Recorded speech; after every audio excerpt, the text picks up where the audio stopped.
नमस्कार दोस्तों, स्वागत है इस वीडियो में। दोस्तों, इस साल के आखिर में अब गुजरात में भी विधानसभा चुनाव होने वाले, यानी कि जो बीजेपी का कार्यकाल है वो पूरा होने वाला। तो दोस्तों, इस बार गुजरात में किसकी बनेगी सरकार? दोस्तों, पिछले चुनाव के आंकड़े हम देखें तो गुजरात में कांग्रेस भी अच्छी खासी मजबूत हो चुकी है। तो 182 सीटों में से कांग्रेस को भी 77 सीटें मिली थी। देखा जाए तो कहीं न कहीं इस बार कांग्रेस और बीजेपी में कांटे की टक्कर हमें देखने को मिल सकती है। हो सकता है कि लंबे समय से इंतजार कर रही कांग्रेस, इस बार कांग्रेस गुजरात में अपनी सरकार भी बना सकती है। तो दोस्तों, आइए इस वीडियो में हम जानते हैं कि गुजरात की 182 सीटों में से किस पार्टी को कितनी सीटें जा सकती हैं, किस जिले से कौन सी पार्टी मजबूत नजर आ रही है। इस वीडियो में सभी जिलों के बारे में हम जानते हैं। दोस्तों, मैं आपको बता दूं कि गुजरात में 182 सीटें हैं और किसी भी पार्टी को गुजरात में सरकार बनाने के लिए 92 सीटों की आवश्यकता होती है। तो चलिए दोस्तों, सभी जिलों के बारे में जानते हैं और गुजरात के बारे में जानते हैं कि किसकी सरकार बनने जा रही है अगले विधानसभा चुनाव में। दोस्तों, मैं बात करूँ सबसे पहले अहमदाबाद की। जी हाँ दोस्तों, अहमदाबाद में सबसे ज्यादा 21 सीटें हैं विधानसभा की। इनमें से हमारे हिसाब से बीजेपी को यहाँ से 11 सीटें मिल सकती हैं, जबकि कांग्रेस को 9, वहीं अदर को 1 सीट जा सकती है। दोस्तों, अहमदाबाद का रिकॉर्ड कुछ इस प्रकार रह सकते हैं। जबकि इसके बाद अमरेली की मैं बात करूं तो वहां पर 5 विधानसभा सीटें हैं और 5 में से बीजेपी 1, 4 कांग्रेस, अदर 0। दोस्तों, इसके अलावा हम आगे बढ़े और अगले जिले आनंद की मैं बात करूं तो वहां पर टोटल 7 विधानसभा सीटें। 7 में से हमारे हिसाब से बीजेपी 3 सीटें जीत सकती है, जबकि कांग्रेस 4 सीटें जीत सकती हैं। वहीं अदर के खाते में कोई भी सीट नहीं जाएगी। 3 जिलों के बारे में हमने बात की है 33 सीटों की। उनमें से हमारे हिसाब से 15 सीटें भाजपा, 17 सीटें कांग्रेस, 1 सीट अदर रह सकती है। दोस्तों, वीडियो में आगे बढ़े और चौथे जिले की मैं बात करूं अरावली की, तो वहां पर टोटल 3 सीटें। दोस्तों, हमारे हिसाब से 3 की 3 ही सीटें इस बार कांग्रेस वहां से ले जा सकती है, यानी कि यहाँ से भाजपा और अदर का खाता खुलता हुआ नजर नहीं आ रहा है। दोस्तों, उसके बाद आगे बढ़े बनासकांठा की, तो वहां पर टोटल 9 विधानसभा सीटें। दोस्तों, 9 में से 3 भाजपा, 6 कांग्रेस। जी हाँ दोस्तों, देखा जाए तो बनासकांठा में इस बार कांग्रेस का दबदबा हमें देखने को मिल सकते हैं। दोस्तों, उसके अलावा जो अगला जिला है वो है भरूच। जी हाँ दोस्तों, भरूच में टोटल 5 विधानसभा सीटें। दोस्तों, 5 में से 2 सीटें जा सकती हैं भाजपा, जबकि 3 सीटें जा सकती है कांग्रेस। अब तक हमने 50 सीटों के बारे में जान लिया है गुजरात की। दोस्तों, 6 जिलों की 50 सीटों में से 20 सीटें रह सकती है भाजपा, 29 सीटें रह सकती है कांग्रेस, जबकि 1 सीट रह सकती है अदर। दोस्तों, उसके अलावा कुछ और जिले उनके बारे में आइए जान लेते हैं। अगला जिला है भावनगर। दोस्तों, भावनगर में टोटल 7 विधानसभा सीटें। 7 में से 5 भाजपा, 2 कांग्रेस, अदर 0। दोस्तों, उसके अलावा बोटाद की बात कर लेते हैं, जहां 2 विधानसभा सीटें। दोस्तों, बोटाद में 1 सीट जा सकती है भाजपा, जबकि 1 सीट जा सकती है कांग्रेस। इस प्रकार के आंकड़े रह सकते हैं।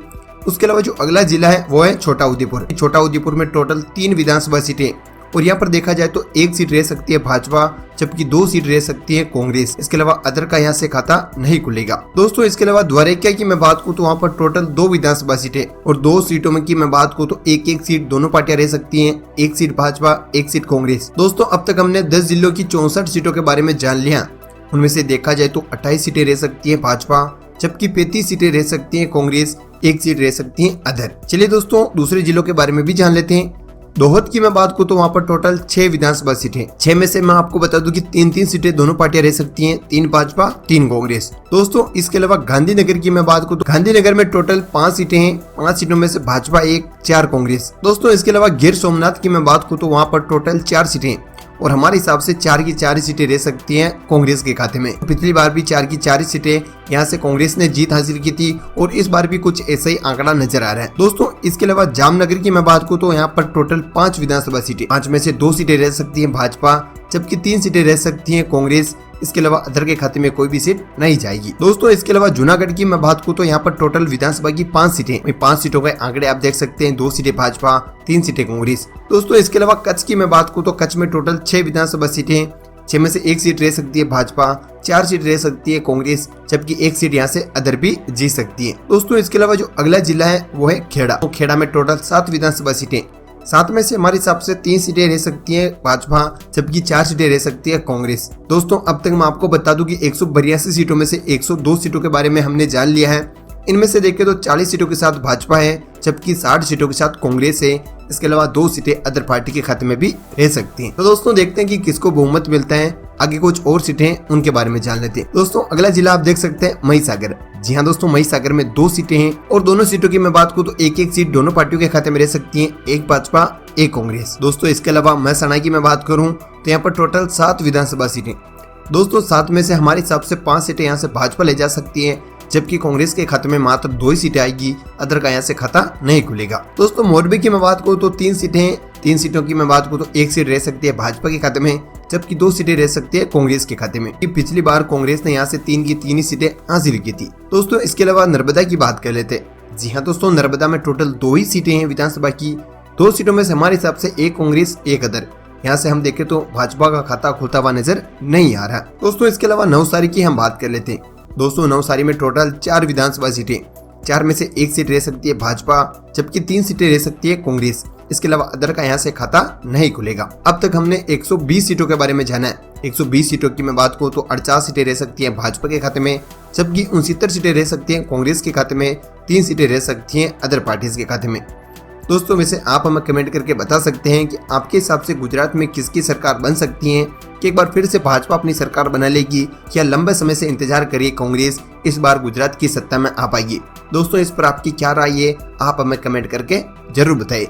क्योंकि पिछले विधानसभा चुनाव की बात करें तो वहां पर कांग्रेस ने भाजपा को कड़ी टक्कर दी थी, तो कहीं ना कहीं 5 सालों में कुछ और भी फेरबदल देखने को मिल सकता है और कहीं ना कहीं कांग्रेस भी अच्छी खासी सीटें जीत सकती है।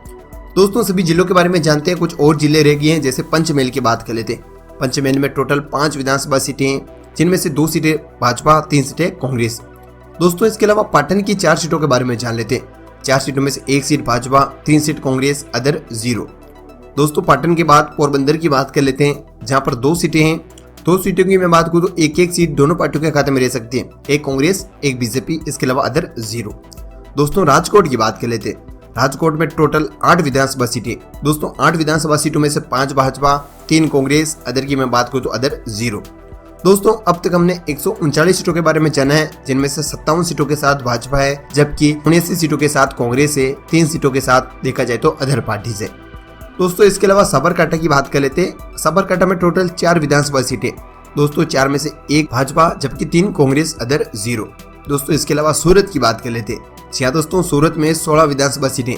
दोस्तों मैं आपको बता दूं कि 16 में से 10 सीटें भाजपा ले जा सकती है, जबकि 4 सीटें कांग्रेस, 2 सीटें अदर पार्टीज यहाँ से जीत सकती हैं। दोस्तों सूरत के बाद हम बात करते हैं सुरेंद्रनगर की। जी हाँ दोस्तों, सुरेंद्रनगर में टोटल 5 विधानसभा सीटें। 5 में से 1 भाजपा, 4 कांग्रेस, अदर 0। अच्छा दोस्तों सुरेंद्रनगर के आंकड़े कुछ इस प्रकार रह सकते हैं। इसके अलावा तापी की बात कर लेते हैं। दोस्तों तापी में टोटल 2 विधानसभा सीटें, जो कि 2 की 2 ही कांग्रेस के खाते में रह सकती हैं। भाजपा का यहाँ से खाता खुलता हुआ नजर नहीं आ रहा, जबकि अदर के खाते में भी कोई भी सीट नहीं जाएगी। दोस्तों इसके अलावा डांग की हम बात कर लेते हैं, जहाँ टोटल 1 विधानसभा सीट है, जो कि कांग्रेस के खाते में रह सकती है। भाजपा वहीं अदर के खाते में कोई भी सीट यहाँ से नहीं जाएगी। दोस्तों इसके अलावा वडोदरा बाकी है, जहाँ पर टोटल 10 सीटें। 10 सीटों के आंकड़े आपके सामने। 6 सीटें ले जा सकती है भाजपा, जबकि 4 सीटें ले जा सकती है कांग्रेस। अदर की मैं बात करूं तो अदर का यहाँ से खाता नहीं खुलेगा। दोस्तों इसके अलावा वलसाड़ की बात कर लेते हैं। तो वलसाड़ में टोटल 5 विधानसभा सीटें। 5 में से मैं आपको बता दूं कि 4 सीटें ले जा सकती है भाजपा, जबकि 1 सीट ले जा सकती है कांग्रेस। अदर के खाते में कोई भी सीट नहीं जाएगी। तो दोस्तों सभी जिलों के बारे में हमने जान लिया है, और जो आखिरी रिजल्ट निकल कर सामने आए हैं वो आप देख सकते हैं। 182 सीटों में से 79 सीटों के साथ भाजपा है, जबकि 98 सीटों के साथ कांग्रेस है। जी हाँ दोस्तों, आपको मैं बता दूं कि 5 सीटें अदर पार्टी को भी जा सकती हैं, और जो फाइनल आंकड़ा सामने निकल कर आया है उसके हिसाब से हम देखे जाए तो इस बार कांग्रेस कहीं ना कहीं गुजरात के सत्ता में वापसी कर सकती है।